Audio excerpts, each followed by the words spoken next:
तर कल्याण डोंबिवलीतील विरोधी पक्ष शिल्लक राहणार नाही असं भाजपचे माजी आमदार नरेंद्र पवार यांनी म्हटलंय। ठाकरेंच्या नगरसेवकांनी भाजप आणि शिंदेंच्या शिवसेनेशी युती करण्यास तयार असल्याचं म्हटलंय आणि त्यानंतर नरेंद्र पवारांनी ही प्रतिक्रिया दिली आहे। प्रत्येकाला नगरसेवकाला जो निवडून आलेला नगरसेवक आहे त्याला हीच अपेक्षा आहे की माझ्या प्रभागामध्ये मला निधी मिळाला पाहिजे, कारण गेली 10 वर्ष या ठिकाणी नगरसेवकच नाही आहेत, निवडणुकाच नाही आहेत, तेव्हा अनेक कामं प्रलंबित आहेत। तर सगळ्या पक्षातल्या लोकांना भाजप आणि शिवसेनेकडे जाऊन त्यांच्यासोबत राहून आमच्या प्रभागाचा विकास कसा करता येईल, काय करता येईल याकरता प्रामुख्याने ही सगळी चढाओढ चालू आहे। त्याच्यामुळे बहुधा विरोधकांमध्ये आम्हाला विरोधी गटावरती कोणी दिसतील असं चित्र तरी आत्ता दिसत नाही आहे। विरोधात राहण्यापेक्षा सत्तेमध्ये राहिलं तर फायदा जास्त आहे, म्हणजे विकासाला निधी जास्त मिळतो। हा एक थोडासा ट्रेंड आहे सगळीकडचा, ही सगळीकडची पद्धत आहे। कल्याण डोंबिवलीत मतदारांनी मतदारसंघाचं कल्याण करण्याच्या इच्छेनं इंजिनला कौल दिला। त्या इंजिनानं आता दिशा बदलत मतदारांचीच दशा करून टाकली। मनसेच्या 5 नगरसेवकांनी मराठीच्या आणाभाका धुळीला मिळवत शिवसेनेला पाठिंबा दिलाय। धक्कादायक म्हणजे शिवसेनेला वेठीस धरणारे मनसेचे नेते राजू पाटलांनी सत्तेसाठी हा पर्याय निवडल्याची जाहीर कबुली दिली। कल्याण डोंबिवलीमध्ये एकत्रित लढलेल्या भाजपला 50 तर शिंदेंना 53 जागा मिळाल्या आणि त्यामुळे महापौर कोणाचा होणार यावरून जोरदार रस्सीखेच सुरू आहे। मात्र आता शिंदे पिता पुत्रांनी पळवापळवी करत मनसेचे 5, ठाकरेंचे नॉट रिचेबल असलेले 4 आणि काँग्रेस आणि राष्ट्रवादी मिळून बहुमताचा आकडा ओलांडलाय। मात्र महापौर महायुतीचाच होईल असं शिवसेनेकडून सांगितलं जात आहे। सध्या दावोस दौऱ्यावरती असलेले मुख्यमंत्री हे सगळं कशा प्रकारे हँडल करतात हे पाहणं देखील महत्त्वाचं ठरणार आहे। मात्र अदानींच्या नावानं गळा काढणाऱ्या मनसेची ही राजकीय तडजोड मतदारांना केसानं गळा कापणारी आहे हे मात्र नक्की।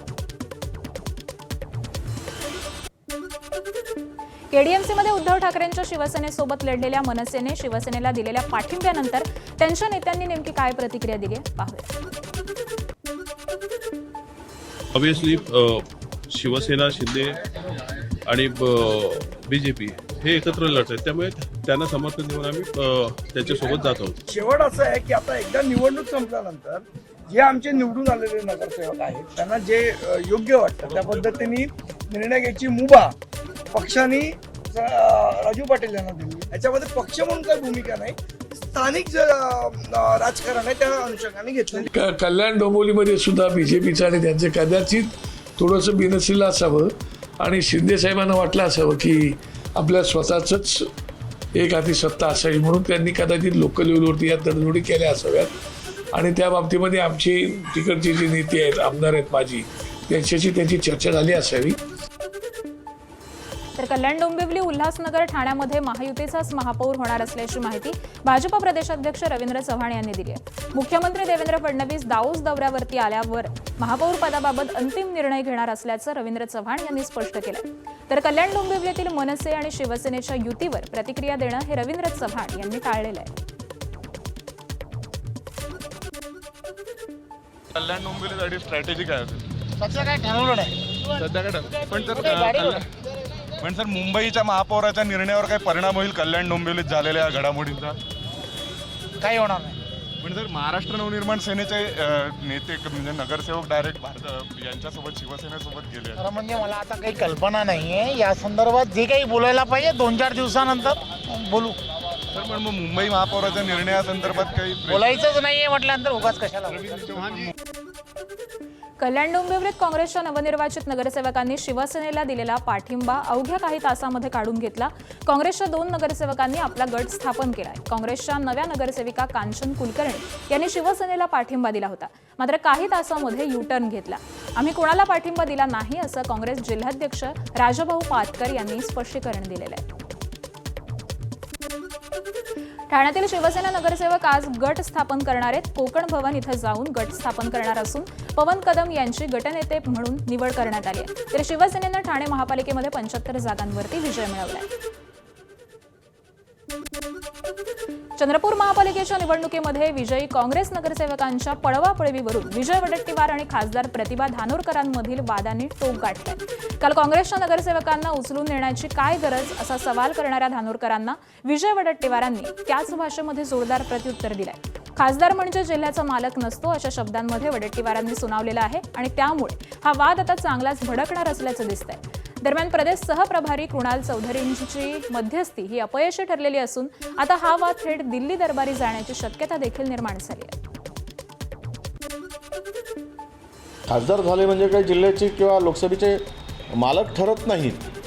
तेथील कार्यकर्त्यांना सांभाळणं हे नेत्यांचंही काम आहे आणि खासदारांचंही काम आहे. मी जर असं म्हटलं की जे नगरसेवक आहेत त्यांना जर सोडलं तर सर्वच नगरसेवक माझ्याकडे येतील.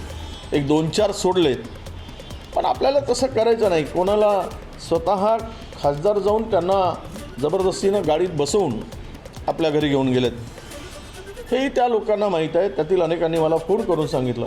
आता प्रतिभांना येऊनसुद्धा 6 वर्षच झालेत, पण अख्खा जिल्हाच माझा आहे आणि मी म्हणेल तसं होईल असं होणं शक्य नाही. कोणी ते कुठल्याही पक्षाचं नेतृत्व ते मान्य करणार नाही. 2 शब्द बाजूला आपण तिखट बोलण्यापेक्षा संयमाने बोलणं हे अत्यंत आवश्यक असं मला वाटतं.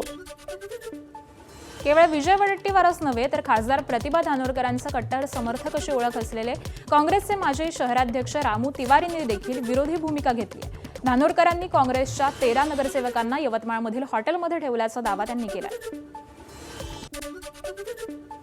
खासदार मॅडम आहेत त्यांनी पण थोडंसं समजूतदारीनं घ्यायला हवे. ते स्वतः जाऊन जे शहराचे अध्यक्ष आहे, महिला अध्यक्ष आहे, बाकी महिला सदस्य आहेत, त्यांना ते घरून पकडून रॅलीमध्ये पकडून घेऊन जात आहे, तर ते पण बरोबर नाही. आणि आम्हाला माहीत आहे की ते कुठं आहेत. त्यांचे जे आमचे सदस्य आहेत ते 13 सदस्य यवतमाळमध्ये एका हॉटेलमध्ये त्यांना लॉकअपमध्ये ठेवलं आहे.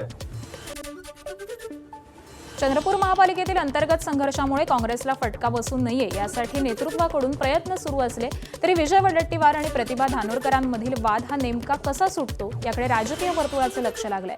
दरम्यान या 2 नेत्यांमधील वादावरती तोडगा काढण्याची जबाबदारी प्रदेशाध्यक्ष हर्षवर्धन सपकाळ यांनी आपल्या खांद्यांवरती उचलली आहे.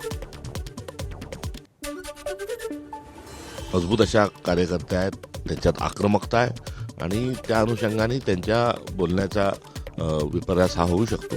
त्यांच्याशी माझा संवाद सुरू आहे. कुठल्याही प्रकारे काही टोकाची भूमिका किंवा राजीनामा अशा संदर्भात कुठलीही त्यांनी माझ्याशी बातचीत केलेली नाही आणि दोन्ही अत्यंत तुल्यबळ अशा स्वरूपाचं आमचं नेतृत्व आहे. यांच्यात एक संवाद जो आहे हा माफक संवाद हा स्थापन अद्यापर्यंत झालेला नाही. आणि याच संदर्भातली एक अपडेट जाणून घेऊयात. काँग्रेस प्रदेश अध्यक्ष हर्षवर्धन सपकाळ यांच्यासोबत विजय वडेट्टीवार आणि प्रतिभा धानोरकर यांची नागपूरमध्ये गुप्त बैठक पार पडलेली आहे. हर्षवर्धन सपकाळ यांच्याकडून वडेट्टीवार आणि धानोरकर यांच्यातील वाद हा मिटवण्याचा पुरेपूर असा प्रयत्न केला जातोय. तर बैठकीमध्ये ठरल्याप्रमाणे चंद्रपूरचा गटनेता हा प्रदेशाध्यक्ष हर्षवर्धन सपकाळ हे ठरवतील. तर एक गट महापौर पद घेईल तर दुसऱ्या गटाला स्थायी समिती अध्यक्ष पद दिलं जाईल. त्याबरोबरच काँग्रेसला समर्थन देणाऱ्या 4 सदस्य असलेल्या स्थानिक आघाडीला उपमहापौर पद हे दिलं जाईल असं या बैठकीमध्ये ठरवण्यात आलंय. एबीपी माझाला विश्वसनीय सूत्रांनी ही माहिती दिलेली आहे. मात्र विजय वडेट्टीवार आणि प्रतिभा धानोरकर यांना हा प्रस्ताव मंजूर असेल का हे बघणं देखील अत्यंत महत्त्वाचं असणार आहे.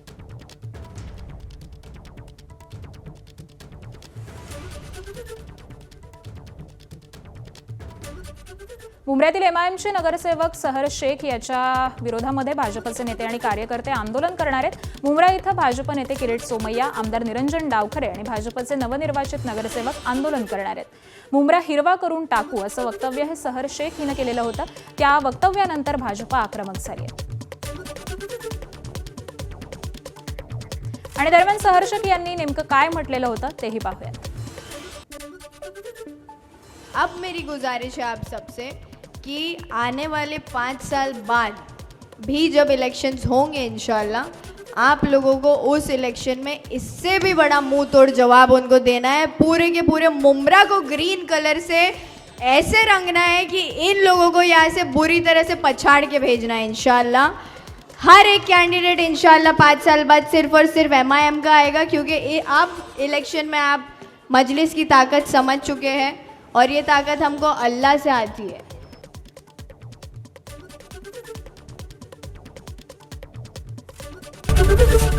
एबीपी माझा, उघडा डोळे बघा नीट.